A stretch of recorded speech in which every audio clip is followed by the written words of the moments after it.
দশম শ্রেণীর কোষে দেখি 23.3 এর আমি শুরু করছি আজকে। এই অধ্যায়ের অঙ্ক শুরু করতে গেলে ত্রিকোণমিতিক অভেদাবলী এইগুলো একটু ভালো করে জানতে হবে তোমাদের। আমি আগে ত্রিকোণমিতিক অভেদাবলীকে আমি একটু লিখে দিচ্ছি। 1 নম্বর হচ্ছে sin square theta plus cos square theta equal to 1। 2 number sec square theta equal to 1 plus tan square theta. 3 number cosec square theta equal to 1 plus cot square theta. তাহলে এই তিনটে অভেদাবলী তোমরা ভালো করে মনে রাখবে। এই অধ্যায়ের সমস্যার সমাধান করতে গেলে এই অভেদাবলীগুলো তোমাদের জানা প্রয়োজন আছে। তাহলে আমি এবার সমস্যায় চলে আসি। প্রথমেই একের দাগের একের অঙ্কটা আমি তোমাদের করাচ্ছি। এই অঙ্কে আছে সাইন থিটার মান দেওয়া হয়েছে, cosec theta by 1 plus cot থিটার মান বের করতে হবে। তাহলে সাইন থিটা ইকুয়াল টু 4/5 দেওয়া আছে। তাহলে cosec theta equal to 1/sin theta,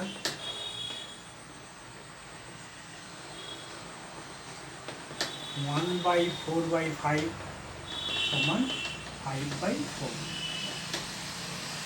তাহলে কোসেক থিটার মান আমি 5/4 পেলাম। সাইন থিটা ছিল 4/5, আমরা জানি সাইন এবং কোসেক পরস্পরের অনন্য, তাই আমরা এই মান নিতে পারি। এবার 3 নম্বর অভেদাবলীর যে সূত্রটা ছিল সেটা হচ্ছে 3 নম্বর অভেদাবলীতে ছিল cosec square equal to 1 plus cot square. ওখান থেকে আমি কটের মানটা বের করে নিতে পারবো। তাহলে আমরা জানি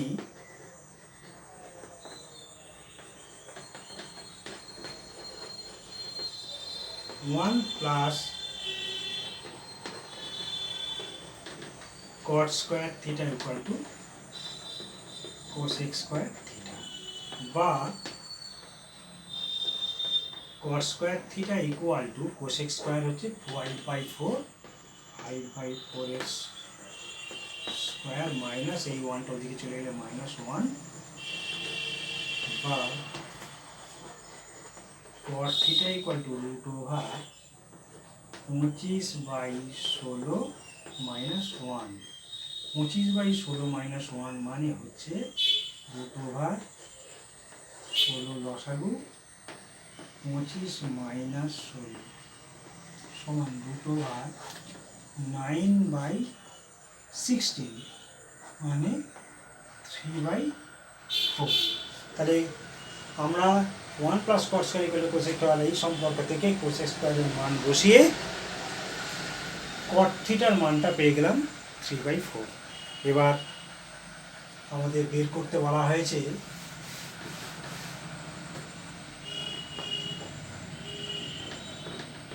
cosec theta by 1 plus cot theta.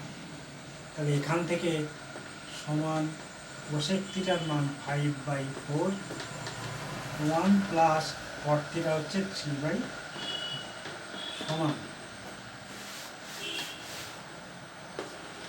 5/4। তাহলে 4 লসাগু হলে 4 প্লাস 3 সমান 5 এর 4 গুণ, এটা উল্টে গেলে 4 আর 4 3 নিচে 7, কেটে গেলে পেলাম 5/7। এটাই হচ্ছে একের দাগের একের যে অঙ্কটা তার সমাধান আমরা পেয়ে গেলাম।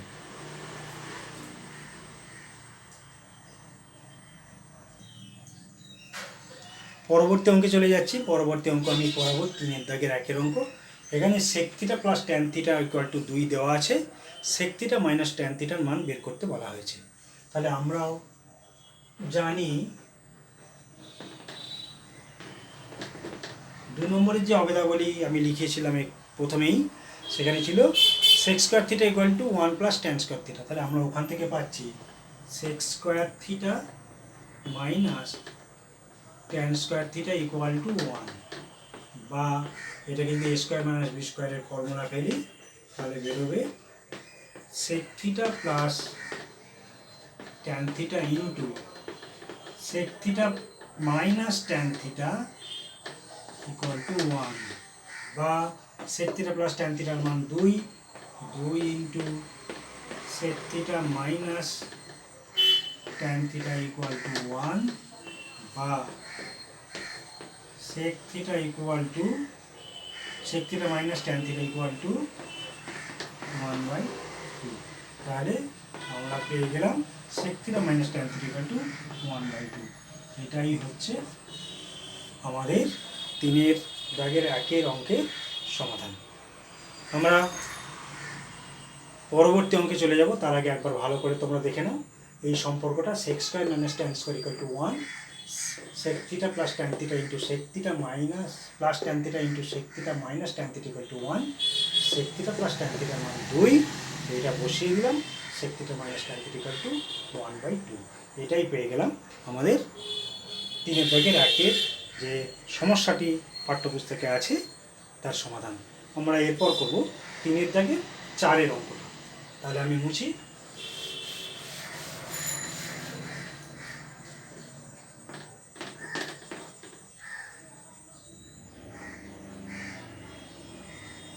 চারের অঙ্কটা বলেছে tan theta plus cot theta equal to 2 হলে ট্যান থিটা মাইনাস কট থিটার মান। আমি যদি উভয় পক্ষে বর্গ করে দিই,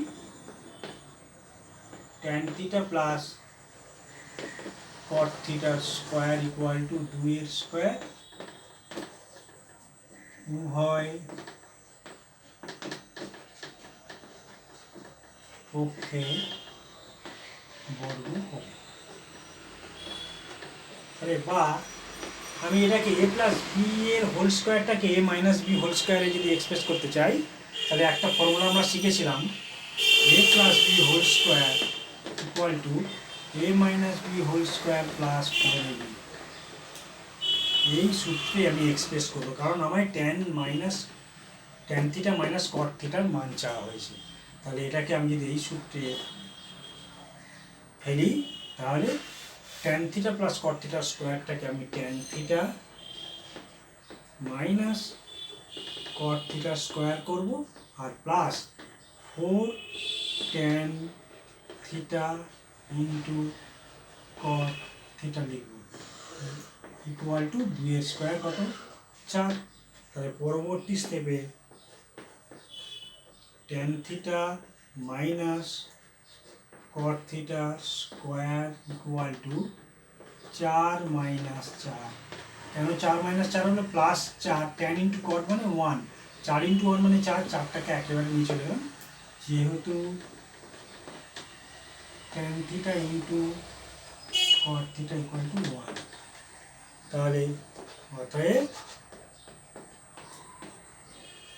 tan theta minus cot theta equal two 0। এটাই হবে আমাদের এই অঙ্কের সমাধান। এরপর আমি অন্য অঙ্কে যাচ্ছি, তার আগে তোমরা এই অঙ্কটি ভালো করে দেখে নাও। এরপর আমি 3 দাগের 9 অঙ্কটা সমাধান করছি। এটা খুব ইম্পর্টেন্ট অঙ্ক, তোমরা ভালো করে দেখে নাও।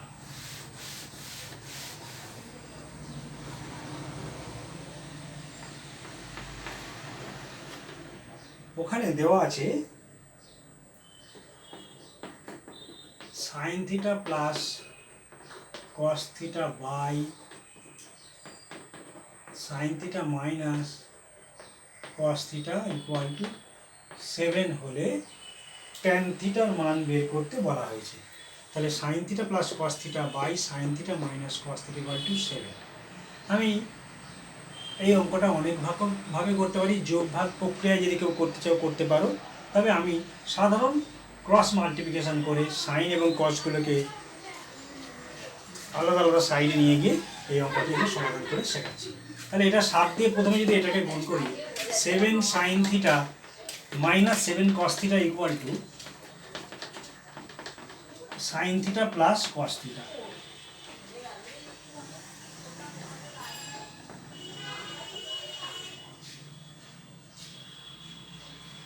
Sine theta plus cos theta. তাহলে আমি যদি সাইনটাকে এদিকে নিয়ে চলে আসি, 7 sine theta minus sine theta equal to cos theta plus 7 cos theta, তাহলে বা 6 sine theta equal to 8 cos theta, বা sine theta by cos theta equal to 8/6 মানে 4/3, বা সাইন বাই কস মানে tan থিটা ইকুয়াল টু 4/3। এটাই হচ্ছে এই অঙ্কের সমাধান। তাহলে এই অঙ্কটা ভালো করে বুঝে নাও। Sine theta plus cos theta by sine theta minus cos theta equal to 7, 7 sine theta minus 7 cos theta equal to sine theta plus cos theta, sine থিটাকে লেফট হ্যান্ড সাইডে আনলে মাইনাস সাইন থিটা হয়ে যাবে 6 sine theta equal to 8 cos theta, তাহলে sine theta by কসটা যদি করি 8/6 অর্থাৎ 8/6 4/3, তাহলে tan theta sine theta by cos theta equal two tan theta. আমাদের ট্যান থিটার মান চাওয়া হয়েছে, তাহলে ট্যান থিটার মান হলো 4/3। তাহলে এই অঙ্কটা আশা করি তোমরা ভালো করে বুঝতে পেরেছো। আমি এবার পরবর্তী অঙ্কে যাচ্ছি। এই অঙ্কটা কিন্তু খুব ইম্পর্টেন্ট অঙ্ক, এটা একটু জেনে রাখবে। আমি পরের অঙ্ক করাবো 3 দাগের 12 অঙ্ক। এটাও খুব ইম্পর্টেন্ট অঙ্ক, এই অঙ্কটা কিন্তু খুব ভালো করে বুঝবে। 3 দাগের 12, এখানে দেওয়া আছে 5 sign square theta plus 4 cos square theta equal two 9/2। তাহলে 5 sign square theta plus 4 cos square theta equal two 9/2, এই সম্পর্কটি থেকে ট্যান থিটার মান বের করতে বলা হয়েছে। আমরা ঠিক আগের অঙ্কটার মতনই প্রথমে ক্রস মাল্টিপ্লিকেশন করবো, 2 থেকে উপরে গুণ করলে 10 sine square theta plus 8 cos square theta equal to 9, অর্থাৎ 5 × 2 10, 10 sine square theta plus 4 × 2 8 cos square theta equal to 9, বা 10 sine square theta plus 8 × cos square theta. আমরা একটা 1 নম্বর অবেদাবলী যে সূত্রটা পেয়েছিলাম, sine square theta plus cos square theta equal to 1, তাহলে cos স্কোয়ার ইকুয়াল টু কী হবে 1 মাইনাস সাইন স্কোয়ার থিটা। এই সম্পর্ক থেকে আমি এটা পেতে পারি, তাহলে cos স্কোয়ারের জায়গায় কী লিখব 1 মাইনাস সাইন স্কোয়ার থিটা লিখব। তাহলে cos স্কোয়ারের জায়গায় কী লিখব 1 minus sine square theta equal to 9। এবার 8টাকে গুণ করে দাও, 10 sine square theta plus 8 minus 8 sign square theta equal to 9, বা 10 থেকে 8 মাইনাস করলে 2 sign square theta equal to 9 minus 8, বা sign square theta equal to 1/2, অতএব সাইন থিটা ইকুয়াল টু 1/√2। তাহলে সাইন থিটা ইকুয়াল টু 1/√2 পেলাম। তাহলে সাইন থিটা ইকুয়াল টু 1/√2 পেলে এখানে আমি এটা দেখাচ্ছি, তোমাদের বুঝতে সুবিধা হবে। তাই বা sine theta equal to sine 45 degree. আমরা জানি সাইন 45 এর মান হচ্ছে 1/√2, সাইন সাইন বোথ সাইডকে দিলে অতএব থিটা সমান 45 ডিগ্রি। থিটা সমান 45 ডিগ্রি আমাদের চেয়েছে ট্যান থিটা, অতএব ট্যান থিটা সমান ট্যান থিটার মান 45 degree, tan 45 degree, tan 45 degree মান 1, তাহলে এটা হচ্ছে 1 আনসার। তাহলে এইটা কিন্তু খুব ইম্পর্টেন্ট অঙ্ক, ভেরি ভেরি ইম্পর্টেন্ট অঙ্ক।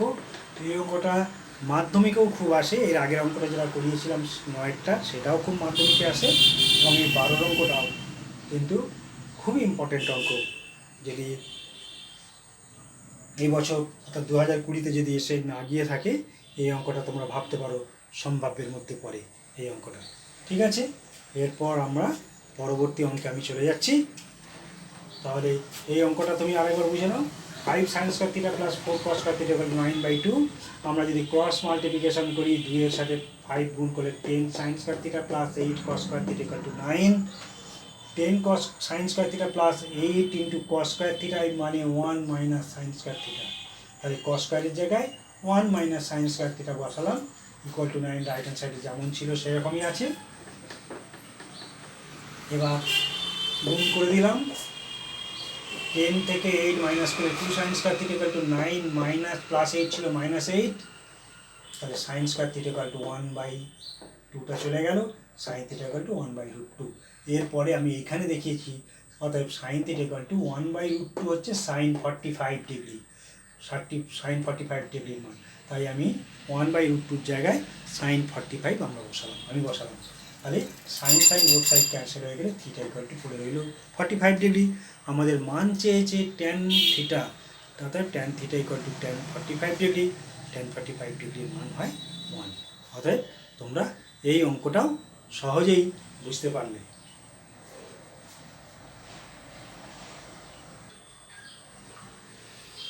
এই ভিডিওর শেষ অঙ্ক আমি তোমাদের দেখাচ্ছি, 3 দাগের 14 অঙ্কটা, যেখানে দেওয়া আছে sec square theta plus tan square theta equal two 13/12 sec 4 theta minus tan 4 থিটার মান আমাদের বের করতে বলা হয়েছে।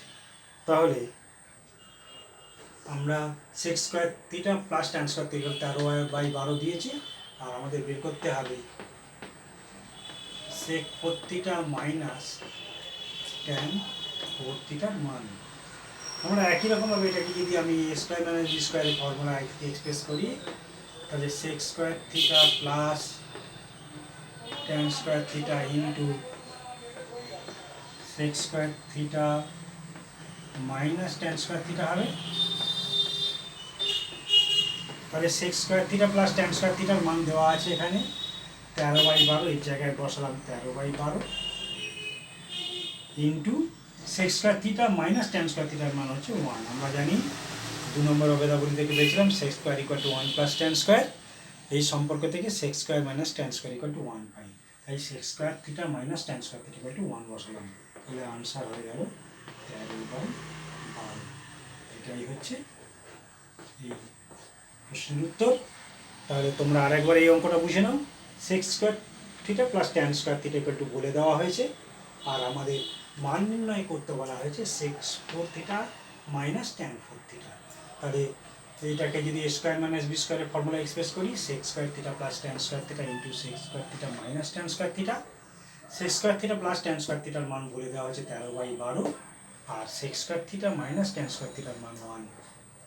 এই সম্পর্ক আমরা জানি এখান থেকে, তাহলে 13/12 পেলাম। তাহলে আশা করি ত্রিকোণমিতির এই অঙ্কগুলো আজকে করে যেগুলো বোঝালাম তোমরা বুঝতে পারবে।